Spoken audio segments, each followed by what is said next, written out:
प्रभु का धन्यवाद आज के दिन के लिए। आज हम बात कर रहे हैं एक वचन, दूसरा पतरस 2:15, 2 पीटर चैप्टर 2 वर्स 15। परमेश्वर के वचन में लिखा है, वे सीधे मार्ग को छोड़कर भटक गए हैं और बहोर के पुत्र बिलाम के मार्ग पर हो लिए हैं, जिसने अधर्म की मजदूरी को प्रिय जाना।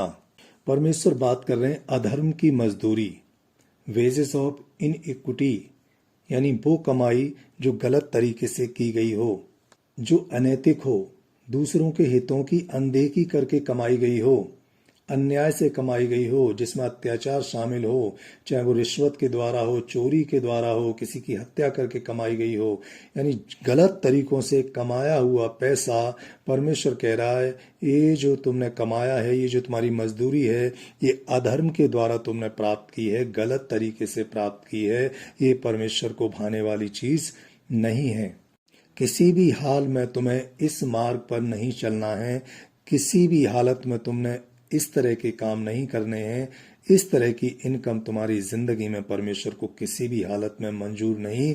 वो इस तरह की कमाई को बिल्कुल भी जस्टिफाई नहीं करता है, चाहे रीजन कुछ भी रहा हो, चाहे मजबूरी में गलत तरीके से कमाई की गई हो। आप ये नहीं कह सकते कि मैंने अपने बेटे या बेटी को डॉक्टर बनाना है, इंजीनियर बनाना है, इसलिए मैंने गलत तरीके से पैसा कमाया क्योंकि मुझे ज़्यादा फीस देनी थी, या दूसरे अन्य कोई भी रीज़न कि मुझे ये बड़ी बीमारी थी, इस बड़ी बीमारी के लिए ज़्यादा पैसे की आवश्यकता थी, इसलिए मैंने गलत तरीके से पैसा कमाया।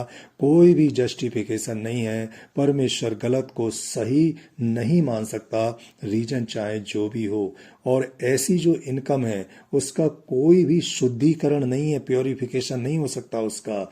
ऐसा संभव नहीं है कि ऐसी कमाई को किसी तरीके से परमेश्वर जस्टिफाई कर दे कि नहीं, या शुद्ध की जा सकती है किसी तरह से। व्यवस्था वरुण 23:18 परमेश्वर के वचन में है कि तू वेश्यागमन या पुरुष गमन की कमाई को किसी मन्नत को पूरा करने के लिए परमेश्वर के भवन में ना लाना।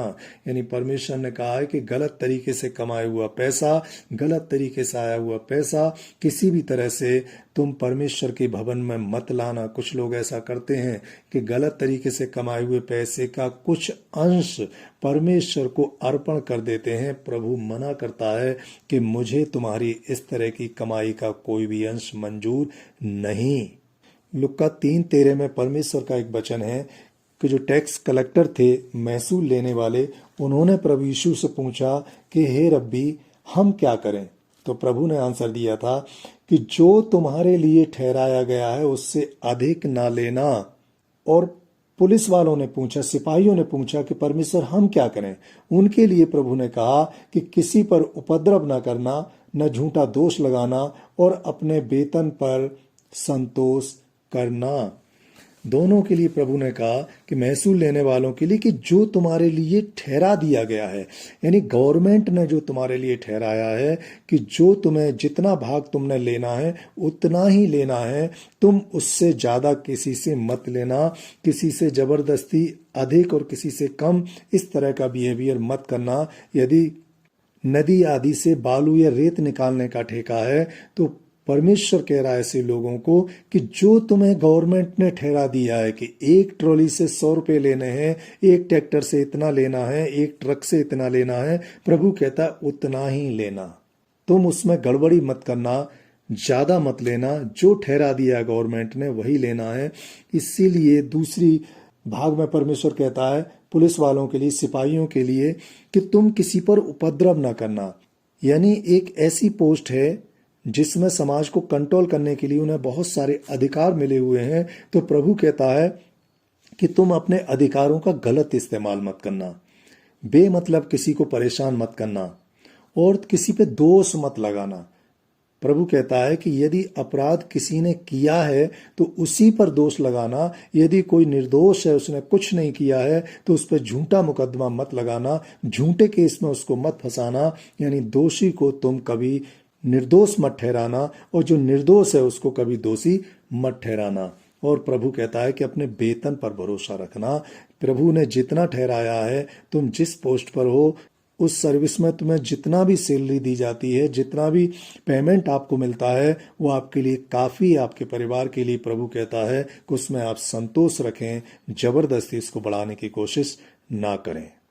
इस वचन में जो परमेश्वर बहोर के पुत्र बिलाम की बात कर रहा है, यानी एक मनुष्य है, एक परमेश्वर का नबी है बिलाम। बिलाम का परमेश्वर ने एग्जाम्पल लिया है कि बिलाम के द्वारा हमें समझाने की कोशिश कर रहा है प्रभु कि हमने गलत तरीके से कमाई हुई चीजों को, अधर्म की मजदूरी से किस तरह बचना है। इसी की जब हम आगे बात करते हैं तो परमेश्वर का वचन है, गिनती 22:18, परमेश्वर का वचन है कि चाहे बालाक अपने घर को सोने चांदी से भरकर मुझे दे, तो भी मैं अपने परमेश्वर यहोवा की आज्ञा को पलट नहीं सकता कि उसे घटाकर या बढ़ाकर मानूं। यहाँ एक रियल इंसिडेंट हुआ है कि एक परमेश्वर का नबी था बिलाम, जिसे एक राजा बालाक इसलिए बुलाता है क्योंकि इजरायली जो वहां से गुजर रहे थे, राजा बालाक को ये डर था कि इनसे मुझे खतरा हो सकता है, इसलिए उसने एक नबी बिलाम को बुलाया कि वो उन लोगों के लिए शाप दे, क्योंकि वो एक परमेश्वर का नबी था बिलाम। जिसको वो शाप देता था वो शापित होगा, और जिसको आशीष देता था वो आशीषित होगा। इसीलिए इस बिलाम को राजा बालाक के द्वारा बुलाया गया।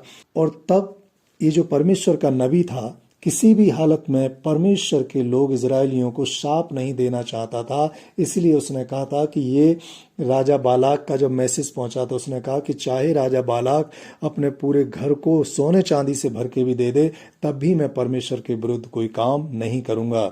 लेकिन जब इस चैप्टर को हम आगे देखते हैं तो धीरे धीरे ये नबी लालच में फंसता हुआ चला जाता है, और इसने इजरायलियों को शाप तो नहीं दिया था, लेकिन किसी न किसी तरह से वो राजा बालाक के चीजों के अनुसार, राजा बालाक की सोच के अनुसार काम करने लगा और मुसीबत में पड़ा। यानी परमेश्वर का वचन कहता है कि जो काम आपने नहीं करना है, जिस गलत काम का ऑफर आपको मिल रहा है, उसको क्लियरली आप मना करें, उसको वहीं पे क्लोज कर दें। यदि आप उसमें उलझे रहते हैं, फंसे रहते हैं, कभी हाँ कभी ना, करूं ना करूं, ठीक गलत सही, अगर आप इस तरह के बिहेवियर में रहते हैं, इस तरह के डिलेमा में रहते हैं, तो परमेश्वर का वचन इसमें सिखाता है कि आप अपनी दृढ़ता से भटक जाएंगे और हो सकता है आप बहकावे में आ जाएं, आप वो काम करने के लिए चल पड़ें जो आपको नहीं करना चाहिए। और वही हुआ कि राजा बालाक ने, इस नबी बिलाम ने डायरेक्टली कुछ नहीं किया, लेकिन इनडायरेक्टली वो उनके बहकावे में आ गया और उसने एक काम किया, इस राजा बालाक को इजरायलियों को काबू करने का उपाय बता दिया। और जब हम वचन पढ़ते हैं, प्रकाशित वाक्य 2:14, पर मुझे तेरे विरुद्ध कुछ बातें कहनी है, क्योंकि तेरे यहाँ कुछ ऐसे हैं जो बिलाम की शिक्षा को मानते हैं, जिसने बालाक को इजरायलियों के आगे ठोकर का कारण रखना सिखाया कि वे मूर्तियों की पर चढ़ाई हुई वस्तुएं खाएं और व्यभिचार करें। यानी परमेश्वर के वचन में लिखा है कि इस नबी बिलाम ने डायरेक्टली कुछ नहीं किया, लेकिन इनडायरेक्टली राजा बालाक को तरीका बता दिया कि ये इजरायली किस तरह से ठोकर खाएंगे, इन्हें कैसे परास्त किया जा सकता है, इन्हें कैसे नष्ट किया जा सकता है। तो उसने तरीका बता दिया कि ये एडल्टरी करें, व्यभिचार करें और आइडोलेशन करें, मूर्ति पूजा करें। यदि ये 2 काम करते हैं तो ये नष्ट हो जाएंगे। डायरेक्टली नबी बिलाम ने कुछ नहीं किया, लेकिन इनडायरेक्टली उसने राजा बालाक की सहायता की और परमेश्वर के लोगों को नीचा गिराने का तरीका बता दिया। दोनों ही परिस्थितियों में ये काम परमेश्वर को भाने वाला नहीं था। डायरेक्ट बुराई करें आप, इनडायरेक्ट बुराई करें आप, कोई भी तरीका हो, परमेश्वर की नज़र में दोनों समान हैं।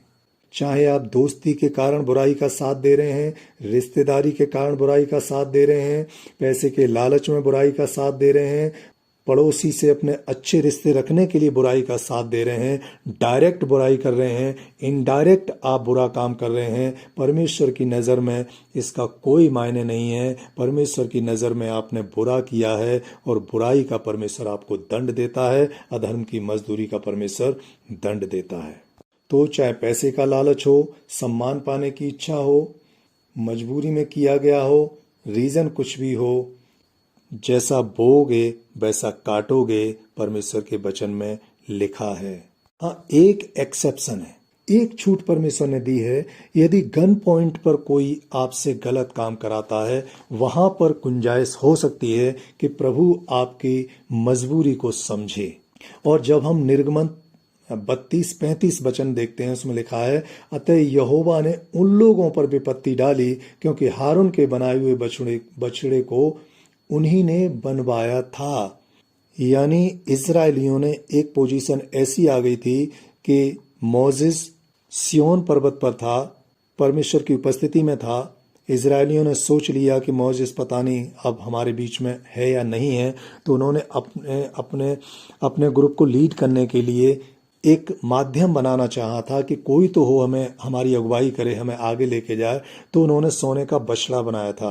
तो ये बछड़ा इजराइलियों ने हारून से जबरदस्ती बनवाया था, गन पॉइंट पर बनवाया था। यदि वो न बनाता तो वो उसको मार देते, और मजबूरी में उसने ये गलत काम किया था, और परमेश्वर ने इसकी सजा उसको उस समय नहीं दी थी।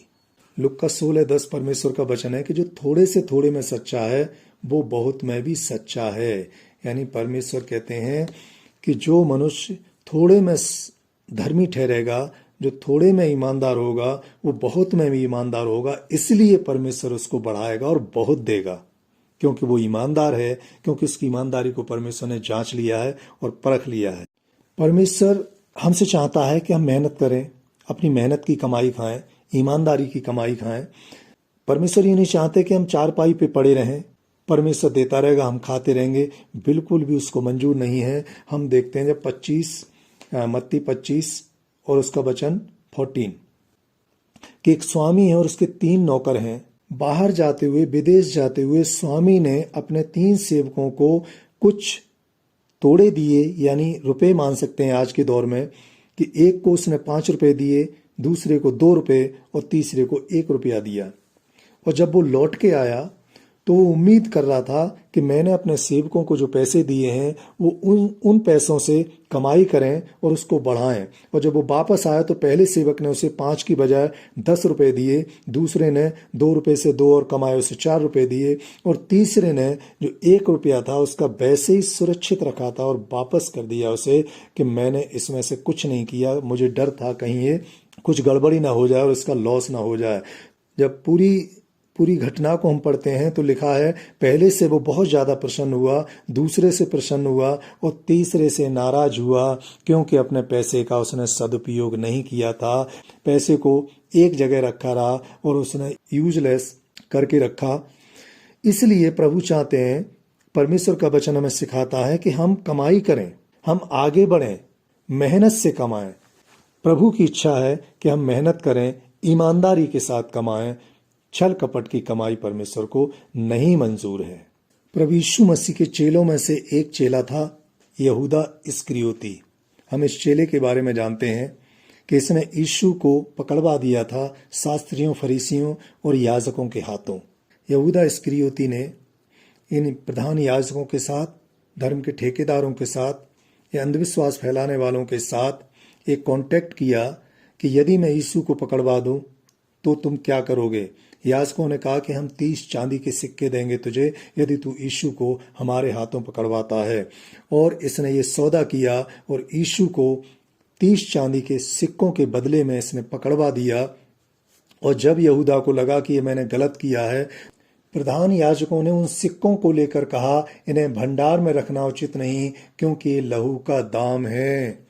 फरीसी, शास्त्री और ये याजक इस बात को अच्छी तरह से जानते थे कि ये जो पैसा यहूदा ने हमें वापस किया है, 30 चांदी के सिक्के जो वापस किए हैं, ये लहू का दाम है, प्राइस ऑफ ब्लड है। इससे किसी की जान ली गई है, इससे किसी की जान का सौदा किया गया है। ये पैसा पवित्र नहीं है, ये गलत पैसा है और इसको भंडार में रखना ठीक नहीं, अपने पास रखना ठीक नहीं है।